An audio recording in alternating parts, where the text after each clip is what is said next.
પહેલી જ વખતે લોકેશન જોઈને તમને એવું લાગતું હશે કે હું કોઈ હિલ સ્ટેશન ઉભો છું, પણ મિત્રો ખરેખર આ કોઈ હિલ સ્ટેશન નથી. આ એક સુંદર જગ્યા આવેલી છે અને આ એક જગ્યા આવેલી છે સુરેન્દ્રનગર જિલ્લામાં.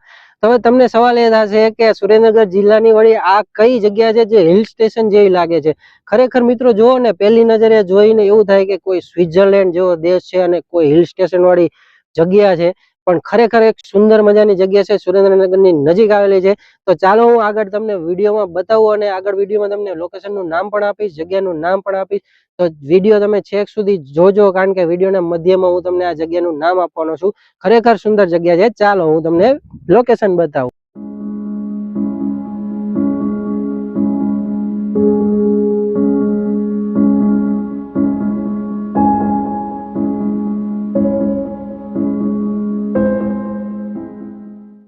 મિત્રો અમે આ જંગલમાં આવી ગયા છીએ અને જંગલમાં એક નંબર વાતાવરણની અમે મોજ માણી, અને ઈ મોજની વચ્ચે એક પ્લસ પોઈન્ટ અમારો હું તમને બતાવું.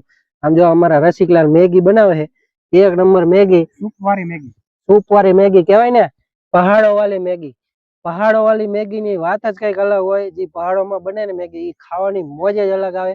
આ અમારા જો આ કૌશિકભાઈ નો બાબલો પહેલી વાર આવ્યો, કેવી મજા આવી ભાઈ જમીન? તને બહુ મજા આવી? બહુ મજા આવી ને. કૌશિકભાઈ નહોતા આવતા પણ છોકરો પપ્પાને લઈને આવ્યો. એ કે પપ્પા કે મારી યાર આવો ને કે હું સ્કૂલે નથી જવાનો. બોલો આ અત્યારના છોકરા જો. પણ ખરેખર આ પહાડ વાળી મેગી અમારા રસિકભાઈ બનાવે છે અને એક નંબર મેગી બને છે. આ મેગી અમે જે ખાઈશું ને, હા હા હા, આવી મેગી ઘરે નો મજા આવે અને આ મેગી ની કઈક વાત જ અલગ હોય. બહુ મજા આવે છે.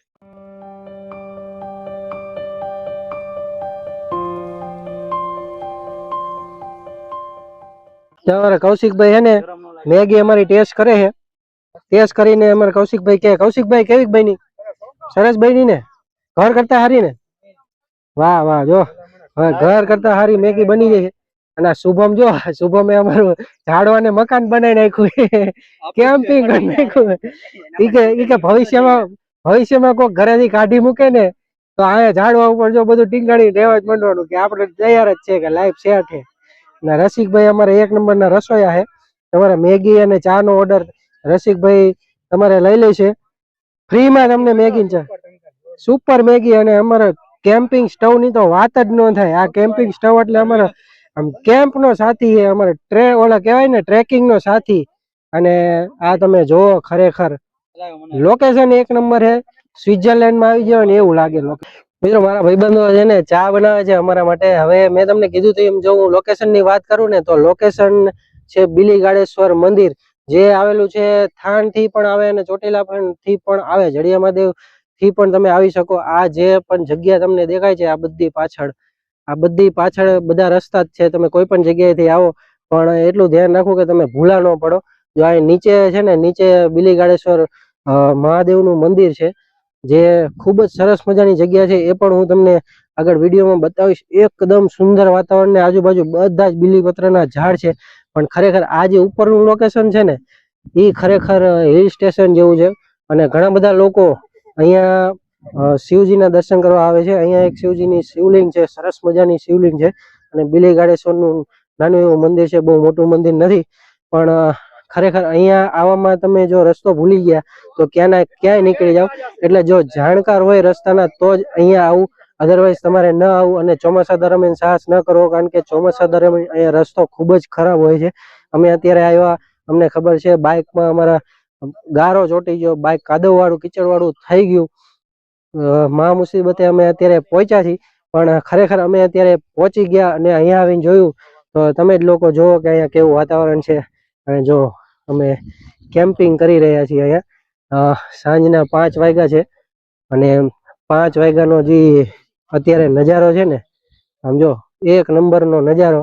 અને ખરેખર એક નંબર લોકેશન, વાતાવરણ પણ એક નંબર, લોકેશન પણ એક નંબર. અને ભાઈબંધો હોય એટલે કઈ ઘટે જ નહીં. ખરેખર તમે લોકો ગ્રુપમાં આવવાનું હોય ને તો જ આ જગ્યાએ આવજો, અને ખોટું સાહસ ન કરતા, કારણ કે ચોમાસા દરમિયાન આ રસ્તો બંધ હોય છે. એક સિંગલ ચેડી જ હોય છે જવાની, બાકી બહુ મોટો રસ્તો પણ નથી. તમે લોકો જાણકાર હોય તો જ આ રસ્તે આવું, અધરવાઇઝ સાહસ ના કરવું. જો અમારા રસિકલાલે ચા બનાવી અને બધાને હવે ચા પીરસે છે રસિકલાલ, ઘાસ વાળી ચા. અમારા કૌશિકભાઈ ટેસ્ટ કરો. કૌશિકભાઈ નો બાબો ટેસ્ટ કરે આ વખતે. જયમીન ટેસ્ટ કરીને કે કેવી ચા બની. ફૂક મારીને પીજે. ઝાડ ઉપર બેઠા બેઠા ચા પીવે છે. બહુ મસ્ત બની ને જો. હવે અમારા કૌશિકભાઈ ટેસ્ટ કરે. કૌશિકભાઈ ચા ટેસ્ટ કરીને કહો કે જે ઘાસ વાળી ચા હે ને પુદીના વાળી ચા કેવી બની. ધતુરા વાળી નથી, ઘાસ ને પુદીનો નાખીને બનાવી છે. લિપ્ટન ટાટા કેવી બધી કંપની ને પાછી પાડી દે એવી ચા હે ને. એક નંબર ચા. અને જો આપણી ચા આપણી પાસે આવી જઈ છે. ચા વિના ચેન ન પડે. આપણી ચા તે આપણી પાસે આવી જઈ છે. હવે ટેસ્ટ કરવી. ખરેખર જે અમારા રસિકલાલે ચા બનાવી છે એ ઘાસ નાખીને એક નંબર ચા બની છે. આવી ચા ખરેખર ઘરે નથી મજા આવતી. તો મિત્રો અત્યારે અમે ઉપરના લોકેશન થી નીચે ઉતરવી છીએ, કેમ કે અહીંયા નીચે જ આવેલું છે બિલીગાળેશ્વર મહાદેવનું મંદિર. તમે લોકો રસ્તો જો, આ કેવો રસ્તો છે.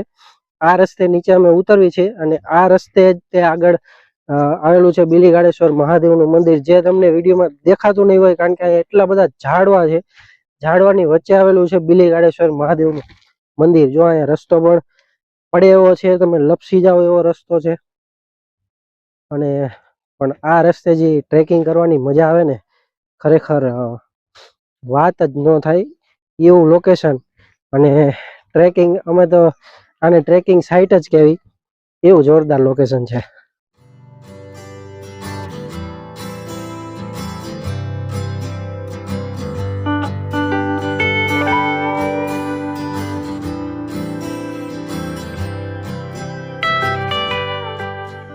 તમે જો કેવું આ સરસ મજાનું બિલીગાળેશ્વર મંદિર છે. અને આજુબાજુ જે તમને આ બધા વૃક્ષો દેખાય છે ને, આ બધા વૃક્ષો બીલીપત્રના ઝાડ છે.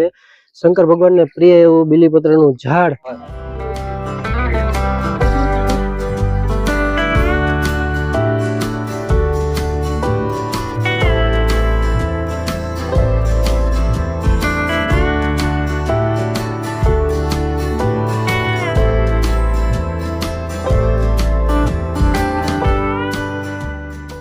મિત્રો ખરેખર આ જંગલમાં અમે ખૂબ જ મોજ કરી. અને જે બિલીગાળેશ્વર મહાદેવનું જે મંદિર છે એક નંબર મંદિર છે.